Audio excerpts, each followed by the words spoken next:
High বন্ধুরা, কেমন আছো তোমরা সবাই? আশা করছি সকলে ভালো আছো। তো আমিও অনেক ভালো আছি। তো আজকের ভিডিওটা কি হতে চলেছে তোমরা টাইটেল আর থাম্বনেল দেখে বুঝতে পারে গেছো।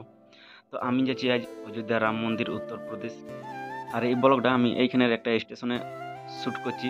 এইখানের নাম হচ্ছে গোরখপুর। এই স্টেশনে শ্যুট করছি কারণ আমাদের পুরুলিয়া থেকে শ্যুট করতে পারিনি, কারণ ট্রেনের মধ্যে প্রচুর ভিড় ছিল ওই জন্যে। তো এই ব্লগের মধ্যে তোমাদেরকে আমি কিভাবে রাম মন্দিরে যাচ্ছি উত্তরপ্রদেশ, এই ভিডিওর মধ্যে তোমরা দেখতে পাবে আমি রাম মন্দির কিভাবে যাচ্ছি। তো এই ব্লগটা সম্পূর্ণ আলাদা হবে, মানে শুধু যাওয়ার জন্য কিভাবে আমি যাচ্ছি ওইটার ব্লগ হবে। তো ওইখানে যে ঘুরবো ওইটার একটা আলাদা ব্লগ হবে। তো তোমরা ভিডিওটা কন্টিনিউ দেখতে থাকো, তোমাদেরকে আমি দেখাচ্ছি আমি কোন ট্রেনের মধ্যে যাচ্ছি। তো চলো আজকের ব্লগটা এখান থেকে শুরু করা যাক। তো দেখতে পাচ্ছি এই হচ্ছে আমাদের ট্রেন, আস্থা স্পেশাল ট্রেন। এই ট্রেনের মধ্যে আমরা যাব। আর এই ট্রেনটা প্রচুর ভিড় আছে, কারণ 1400 থেকে 1500 জন লোক যাচ্ছে ওই রাম মন্দির দেখার জন্য। এখানে দেখতে পাচ্ছি যতজন বাইরে দাঁড়ায় আছে বেশিরভাগ লোক এই ট্রেনের মধ্যে আছে, কারণ এখানে একটু দাঁড়াইছে তার জন্য সবাই বাইরে বাইরে আছে। দেখো ট্রেনের বাইরে আছে সবাই। আর দেখো তোমাদেরকে দেখাচ্ছি আমাদের সিট নম্বর, আমরা কোনখানে আছি। তো দেখো এইখানে আমরা আছি, এইখানে সিট নম্বর হচ্ছে আমার আমার হচ্ছে সিট নম্বর 37। আর আমার সাথে একটা বন্ধু আছে রাহুল, দেখো এর হচ্ছে 38। তো আমরা এইখানে আছি। আর এইখানে আছে অন্য লোক, দেখতে পাচ্ছ প্রচুর ভিড় আছে ট্রেনের মধ্যে, একটাও সিট ফাঁকা নাই। আর এদিকে দেখতে পাচ্ছ আমাদের ট্রেন ছেড়ে দিয়েছে। আর এদিকে জায়গাগুলোতে বেশিরভাগ সরিষা আর আখ লাগানো আছে। দেখতে পাচ্ছ দূর দূর থেকে সরিষা আর গম চাষ দেখা যাচ্ছে। আর ফাইনালি আমরা ট্রেন থেকে নামে পড়েছি। দেখতে পাচ্ছ এখানে একটা স্টেশন আছে কাতরা বলে, এইখানে স্টেশনে আমরা নামে গেছি একদিন পর। আর এইখান সব লোক নামছে, দেখো ট্রেন থেকে, ট্রেন একদম খালি হয়ে যাবে।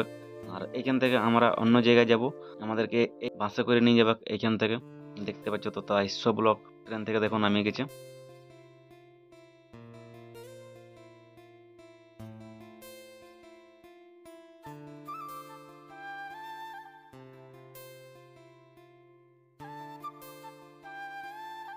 আর এই যে দেখতে পাচ্ছ কালো চশমা পরে সাদা ড্রেস পরে এই লোকটা হচ্ছে জ্যোতির্ময় সিং মাহাতো। ইয়ার তরফ থেকে আমরা এসেছি এই জায়গাটা 1400 জন, 1400 থেকে 1500 জন এসেছি আমরা টোটাল। আর এইখানে আমরা কিছুক্ষণ রেস্ট নিব, কারণ দেখতে পাচ্ছি এই বাঁশগুলো একটু দেরিতে ছাড়বে, তাই এইখানে আমরা একটু রেস্ট করব।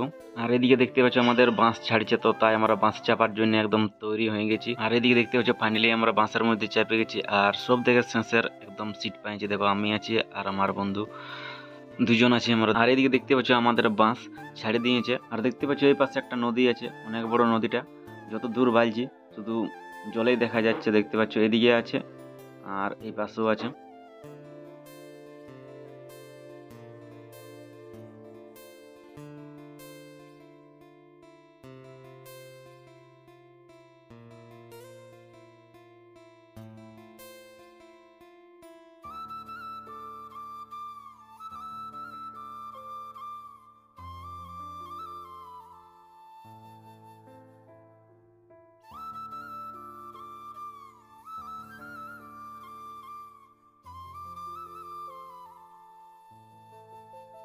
আর এদিকে আমরা পৌঁছে গেছি। দেখতে পাচ্ছি এই জায়গাটা শুধু আমি স্ট্যাটাস ভিডিওর মধ্যে দেখেছি, আর সেই জায়গার মধ্যে আমরা আজ পৌঁছে গেছি। তো এই জায়গাটা পৌঁছার পর অনেক ভালো লাগছে।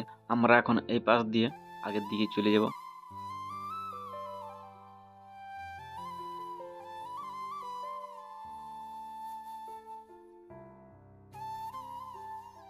বাস থেকে নামিয়ে গেছি, দেখতে পাচ্ছি এখানে সব লোক আছে, বাসের থেকে নিচে নামিয়ে গেছে সবাই।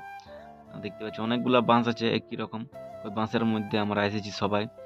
আর এখানে দেখতে পাচ্ছ প্রচুর ঠান্ডা, তাই সব সময় এই সোয়েটার পরে আছে। দেখো আমিও আছি পরে, সবাই আছে, দেখো ভীষণ ঠান্ডা এখানে। দেখতে পাচ্ছ এখানে যতজন দেখতে পাচ্ছ এই লোকগুলো আমরা এসেছি একসাথে, দেখো আগে পেছনে সব দিকে। আর এই হচ্ছে আমাদের থাকার জায়গা। দেখতে পাচ্ছ এইখানে আমরা থাকবো পঞ্চবতী আশ্রম, এইখানে আমরা থাকবো। এখানে আমাদের রুম ভাড়া আছে, মানে এখানে রুম আমাদের আছে এই আশ্রমের ভিতরে। তো চলো আশ্রমের ভিতরে গিয়ে তোমাদেরকে দেখাই আমাদের রুমগুলা। তো তার আগে দেখো এইখানে এইখানে দেখো রাম ঠাকুরের কাঠের খড়ম করা আছে অনেক বড় বড়। আর এইখানে সিস্টেমটা আমাকে অনেক ভালো লাগছে। দেখো মহিলা একদিকে পুরুষ একদিকে, মানে আলাদা আলাদা জায়গা ভাগ করা আছে। পুরুষ একদিকে থাকার জন্য ব্যবস্থা করা আছে, আর মহিলা একদিকে থাকার জন্য ব্যবস্থা করা আছে। তো এরপর আমরা রুমের ভিতরে চলে যাব। দেখতে পাচ্ছ পেছনে আছে গেট ভিতরে যাওয়ার। তো এরপর আমরা ভিতরে চলে যাব। আর এদিকে দেখতে পাচ্ছি আমরা রুমের ভিতরে চলে আসছি। তো এরপর কিছুক্ষণ এখানে বিশ্রাম করবো, তারপর আমরা মন্দির ঘোরার জন্য বাইরে হয়ে যাবো। তো দেখা হচ্ছে নেক্সট ব্লগের মধ্যে। তো এই ব্লগটা এখানে শেষ করছি।